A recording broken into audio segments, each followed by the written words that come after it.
Hey, what's up, everybody? Today we're looking at The World Before Us, the New Science Behind Our Human Origins by archaeologist Tom Higham. He's also a specialist and technological pioneer in radiocarbon dating and other dating technologies. And beyond writing books, he's made major contributions to his field as a scientist. If you've been watching this channel, you know that the last few books I've read are on paleoanthropology, and each of these books kind of has the same subtitle. They're all something along the lines of how new science is rewriting our history, or something like this. Seriously, I encourage you to look at the full titles of the last four books I've read. You'll see they're all virtually the same. And quite frankly, when I see something like that, it's a bit of a turnoff. It's like the book equivalent of clickbait. You really have to be careful with words like new and science in your book titles. Publishers are well aware of the weight of those words, and so they can be overused quite a bit. If we look at the subtitle of this book, The New Science Behind Our Human Origin, it's the same thing, but this book truly deserves to use that subtitle because not only is a large part of this book about how newly developed advances have changed the way we think about certain things in paleoanthropology, but the author, Tom Higham, was involved with the creation of much of the newly developed technology discussed in the book. So, with that out of the way, because we've featured a number of paleoanthropology books on this channel, I will be referring to them to help me review this book. And the main reason for this is because this book takes all of the fascinating aspects of all those other ones and succeeds even further. It's really like a greater version of all of them. And I don't mean this as a slight against any of the paleoanthropology books we've seen on this channel. Each and every one of them were really great and a delight in their own way, but this one did feel like a slightly greater product. Between the scope of the discussion topics and the range of writing approaches, the capturing of the scientific spirit, and the interdisciplinary scientific explanations in the book, it was just excellent. So, what can you expect with this book? Tom has focused mainly on the Upper Paleolithic, which is so exciting because this is when we know there were numerous human type archaic bipedal hominids sharing the planet and even breeding together. This book goes into great detail, devoting most page time to the Denisovans, Neanderthals, Homo floresiensis, and Homo erectus, but it features many more. I loved how so many different species got devoted treatment in this book because most books want to just focus on Neanderthals. The World Before Us talks about more hominin species than any other book I've read. Tom's professional work is focused on Denisovans, so they're the most prominently featured in this book. I was thrilled to see a chapter on Homo floresiensis, aka the hobbits of Flores Island. As I said, this book takes concepts from each of the books we've seen on this channel and goes into detail on all of them. I don't mean to say that Tom was consciously borrowing from other authors, it's just that this book covers a lot. There's a lot on populations migrating due to climate change or environmental stability, where they would then meet with other populations and mix genes, cultures, and technology, or in some cases, totally displace the local populations, like in Dave Reich's Who We Are and How We Got Here, and Johannes Krause's A Short History of Humanity. The subjects of genetics and evolution are heavily emphasized in this book.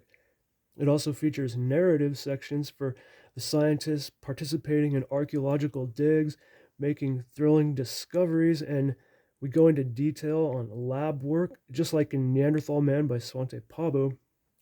Higham talks about the art and stone tool technology, like in Homo Sapiens Rediscovered by Paul Pettitt and the Neanderthals Rediscovered by Dimitra Papagianni. This book can get a bit more technical than the other books mentioned in this video, but it's all explained to the reader, so you don't need any prerequisite knowledge to be able to understand it. I thought that one of the book's highlights was Tom's ability in explaining different concepts or anatomical features or whatever it is. Higham will sometimes use jargon, but if you just pause to look up the word here and there, you'll be fine. And there are times when he really goes into depth on some of the biochemical explanations, but even if you forget what he said and how it works, it's not going to affect your understanding of how this technology was used to advance our understanding, which is the whole point. But they'll explain how, for instance, combining morphological expertise with comparative genetic sequencing, scientists were able to ascertain that this one tiny bone they found came from the right hand tip of the pinky finger from a 13-and-a-half-year-old female with dark hair and dark brown eyes and skin who lived between 52,000 to 76,000 years ago, who was an F1 hybrid from a Neanderthal father and a Denisovan mother. And at the time, this was the first Denisovan described, meaning they identified a new species of human from just one tiny little finger bone. If you find that impressive, the next thing we learn is that scientists may no longer need any bones at all to identify a new species. In the best possible case, they can just sequence DNA found in the soil. Tom Higham does a great job of explaining the science and conveying the excitement surrounding discoveries when they're made in these fields. I also really liked his writings on the possible interactions and relationships between different species and how these different populations could have affected each other in a changing environment. The book does feature pictures, graphs, and maps with each chapter beginning, as well as color photo section, like the last book, The Neanderthals Rediscovered. Higham also makes very good and frequent use of footnotes. Personally, I really like footnotes. I feel like they're the big brother of the parenthesized lines in between the main text. If I were to try to capture the essence of this book in one sentence, I would say this. Discoveries and advances in the past decade or two have blown our understanding of archaic humans wide open, and with all the recent advances in technology, we are expecting even more major discoveries and surprises just ahead. Oh, and speaking of capturing the essence of the book in one sentence, I've been kicking around the idea of one sentence book review shorts, so you can expect to see that coming up pretty soon. For now, I'm going to take a little break from reading paleoanthropology books just because I'd like to keep a more diverse range of different books to review on the channel rather than having too many that focus on one subject, even if it is a very big subject, as we see in a book like The World Before Us.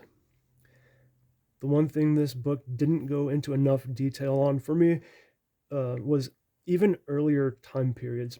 I'd love to hear more about what was going on before Homo erectus, before we ever left Africa.